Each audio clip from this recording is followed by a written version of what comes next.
Good evening and salutations, my GH fans. I do not even know where to start. So, we'll start with Brooklyn.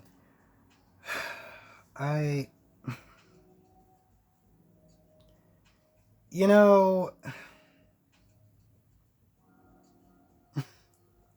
so Brooklyn runs into Valentine.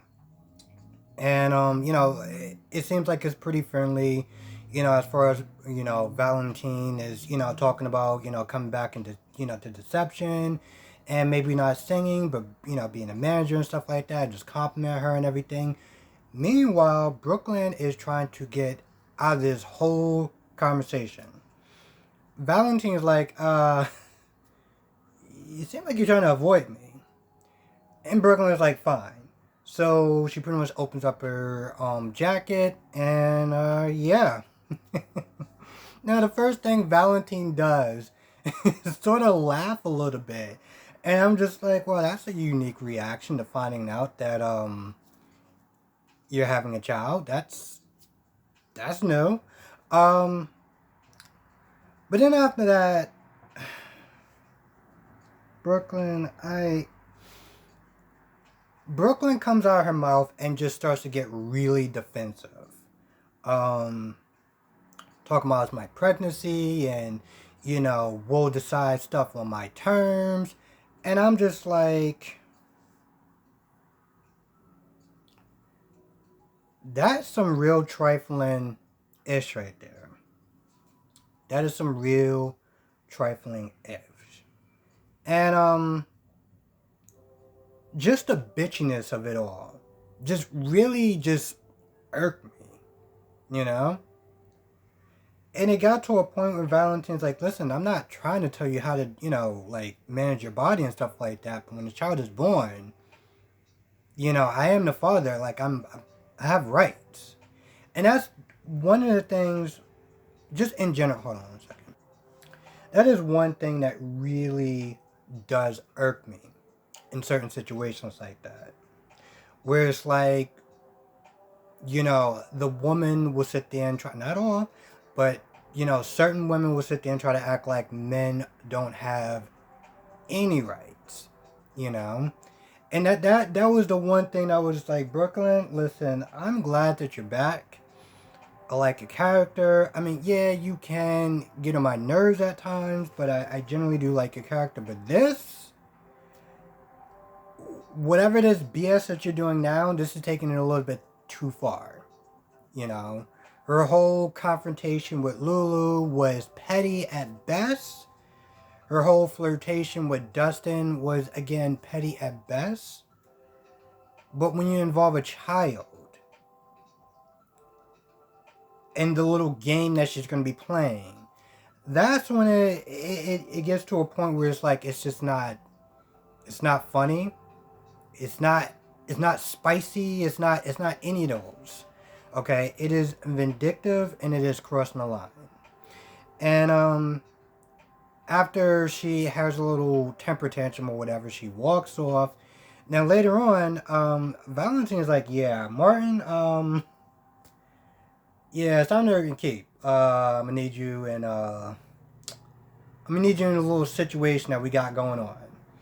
Now Brooklyn comes back and she talks to Ned, which Ned is Ned. I couldn't tell if he was excited or was about to have a stroke. Okay, I couldn't tell. I just couldn't read with him. Um,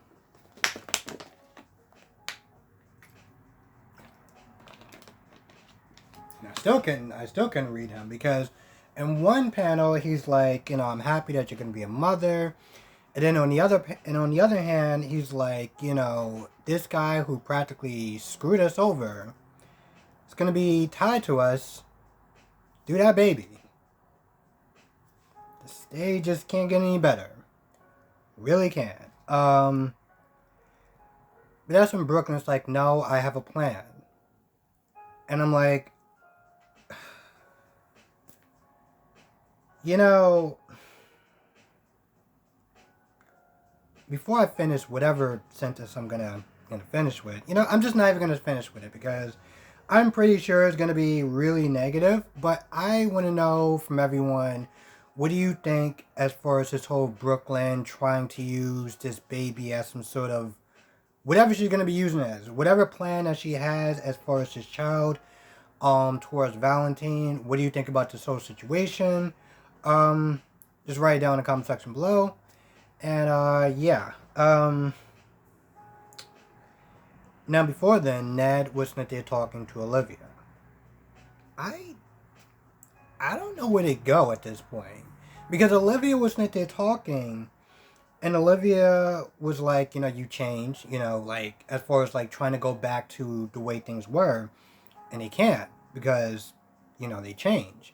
And Olivia talks about Ned as far as being more cutthroat and just different. She's not passing judgment, but she's noticed that he's changed. Then she talks about herself, and this is where this is why I don't know if they're ever actually going to get back together, in a sense, because Olivia pretty much talks about how she was free.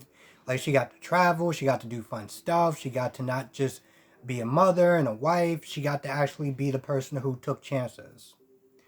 And of course, when she said that, that's when Ned was like, "Oh, you mean like with Robert?" And pretty much basically saying that he feels bad for feeling like he held her back, when Robert was kind of letting her explore herself. And that's true. That's true. I don't think that was on purpose, by the way. It's not like Robert was setting out to, be Mr. Steal Your Girl, but like, even before the whole cheating thing, this was a thing for her, Um,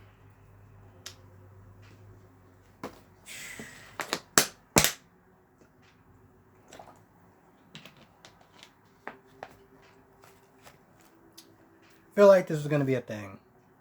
I feel like this whole Robert and Olivia is going to be a thing because later on in the episode,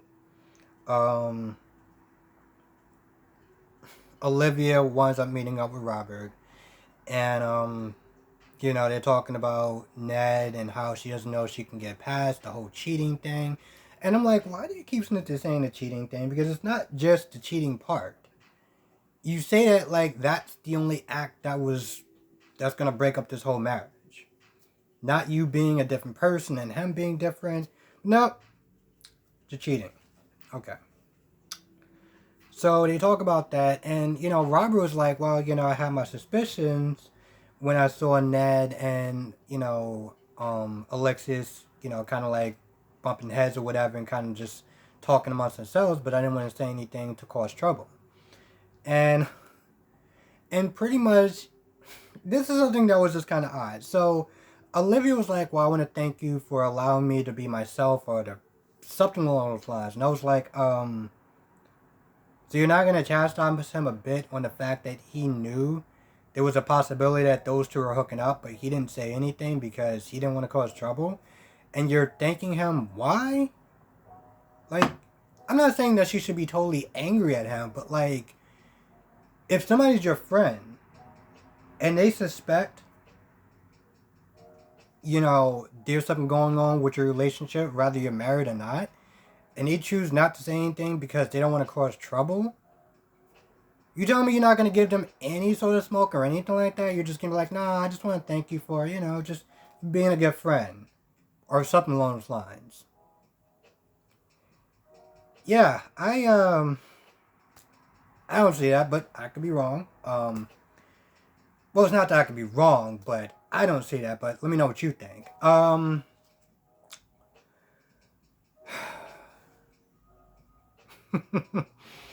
Let's talk about Sonny and his side story. I'm not gonna lie.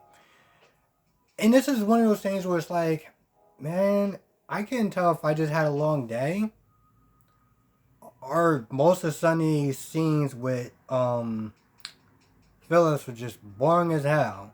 Because I felt like I was partly daydreaming, and it wasn't because I was tired, because the other stuff I enjoyed, but this just was like, I mean, they talk about Sonny trying to get back his rings, and of course, he didn't get back his rings. He barely broke even because he knew what he was up to or whatever. And then you talk about Phyllis and how they had a child and, well, didn't have a child. And, so that was pretty sad. And that was pretty much about it for the Sonny part. Honestly, to tell you the truth, I'm not gonna lie, I could have kind of done without that whole scene. Except for the end. Except for the end. Because we all know what happened. Remember I was sitting up there being so happy, and I was all like, bye, bitch. Guess what we are? Guess what we wound up seeing? Yep, she walked through the door, and I'm not gonna lie, I kind of got up. I paused it. I walked out. I took some breaths. I was like, well, clearly I'm not gonna get what I want. Okay, so Nina is. Where are they? Are they in New York? Are they in Philadelphia? I think they're in Philadelphia. I'm assuming they're in Philadelphia. I think they're in Philadelphia. So, she decided to take that long break. Because actually, to tell you the truth, she was in the episode when she talked to Valentine. And I pretty much wrote down, I was like, all right, Nina, you can go now. Like, please hurry up and go. Yeah. And so she was right there, and Phyllis was so happy to see her, and I was just like, mother. Listen, Nina isn't the devil. I don't hate this character. There was characters that I straight up didn't even like. I fast forward through. When Stella first came, in the show, I couldn't stand her. I literally could not stand her. And I think, honestly, to tell you the truth, the epitome for me where I was just done with her. I was completely done with her. This is when they actually had the old Jordan. And she went off on Jordan in the police station. Like, no F's given at her workplace. And just start reaming her out. And I was just like, yeah, I can't do this with this character. And I remember going on Facebook, and I think the world pretty much just kind of agreed on one thing. Either they need to soften her up, or they need to ship her off the show. And the problem with that was by the time that they showed a softer side to her, she was more or less out the door. And I don't hate Nina as well. Okay. I don't fully hate Nina. Yeah, I remember the video that I did when I used a lot of curse words. I remember that. So, Nina, she's not my favorite character. And we'll just leave it at that. What else we got? Let's talk about Liz. Liz at this point, the one thing that I hate, what they do, and this doesn't go for this show, this goes for any show, is when they usually have a character that's smart or somewhat sensible, and the writers, because plot, decides to write them in the most dumbest way possible. Enter Liz at this point. So Carly says practically what everyone is sitting there thinking at this point. Jason isn't sloppy. Jason isn't the type of person that would compromise Jake and Liz. He wouldn't sit there and hurt them like that. You know? She known Jason for a really long time. You know? She knows that Jason wouldn't sit there and do anything to hurt her or the boys. At this point, it's like talking to a moron. You ever talk to somebody and they were just on a completely different level than you? And it's like the more that you talked, the more you felt like you were hurting yourself. That's what I felt like it was for Carly. Between that and the fact that, again, he is a professional, there wouldn't even be a body at this point. And of course, Liz was like, but I walked in, just like, okay. All right. All right, Liz, we're going to keep going. And then she talks about the witness. You know, and the witness that saw Jason drop the gun in the garbage chute or whatever. And Liz was like, yeah, he didn't have time or anything like that. And Carly was like, do you understand how stupid that sounds? Does Jason seem like the type of person that would just drop, weapons just lying around or anything like that? Especially, ones with no fingerprints. But Liz just pushed on, and it just became very obvious to even Carly that Liz just wanted to believe that Jason did it. She already had it in her mind. That was it. There was no convincing her. And I know there are a number of people that do not like Harley, and I can completely understand why. But I think even for the people that don't like Harley, can look at this scene and see exactly what it is. And so with that being said, Carly leaves. Carly's like, listen, yeah, whatever. Just keep in mind that the more that you are pushing towards this Jason narrative as far as killing Franco, the real killer's help the real killer is well, he's in the win, and you're helping. So good job. And she walks off, and Liz just has that stupid look on her face. Not the I'm grieving, the stupid look. Like the look where she knows that there's a possibility that Carly's right, but she's either too pig-headed, stupid, or whatever to really hear anything because it's just easier.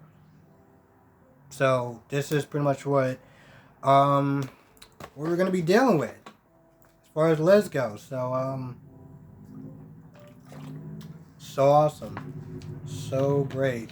Not gonna lie, if I spilled that stuff, if I spilled this water all over me, I just would have kept going. I'm not even joking. I just would have just kept going. Dante is pretty much about to shoot Peter, and Sam talks him down. Because Sam realized, listen, he's a piece of garbage, but he's not worth you going to prison. So, Sam talks him down. Peter's all like, oh, he's crazy. Then I'm not gonna lie, the way he runs out of that cemetery, I had to watch it twice because it was just hilarious. It seemed like a Tom and Jerry skit. I'm not gonna lie, the way he just runs out of there, I'm just like, that's hilarious, and I had a good laugh. So thank you, Peter, for that.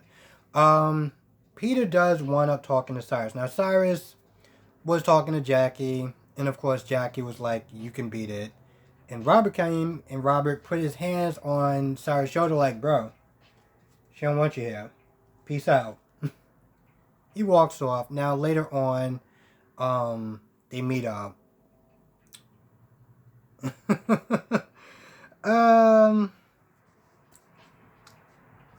Cyrus tampered with the evidence. I mean, Cyrus tampered with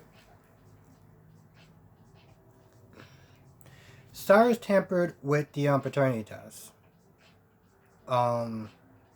He pretty much confirmed that in this episode. He, long story short, because I kind of got to go backwards to kind of make it make all sense, make it make sense or whatever. But pretty much everyone was talking, including Finn and Chase. Just kind of trying to sort out what does this all mean, And at one point, Finn was like, "Listen, maybe we should take our test somewhere else because I don't trust this lab. Let's just sit there and say I have bad history." But Chase is like, I don't even know what this means. Like, if I get close to you, then I'm betraying my dad, and I don't know what to do. So honestly, to tell you the truth, they talk just to try to figure out where they're gonna go in the relationship. And to be honest, they didn't really like. Nothing really came of it, except for they just kind of open up to each other about their confused feelings. Now, Jackie does wind up going to the hospital. Jackie was not there talking to Robert. You know, Robert was just being a supportive friend. And everyone got a news alert about the paternity test. The paternity test. Everyone got a news alert. And when Jackie, came to the hospital and saw Chase and Finn there, Chase was livid. And, Jackie was like, I'm gonna have his head or whatever. And at that point, Chase just walked out.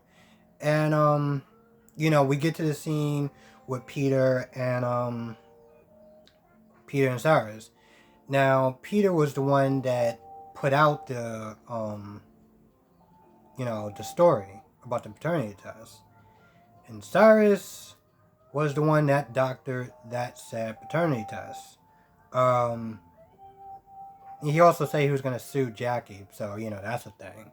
But yeah, this is definitely going to hurt.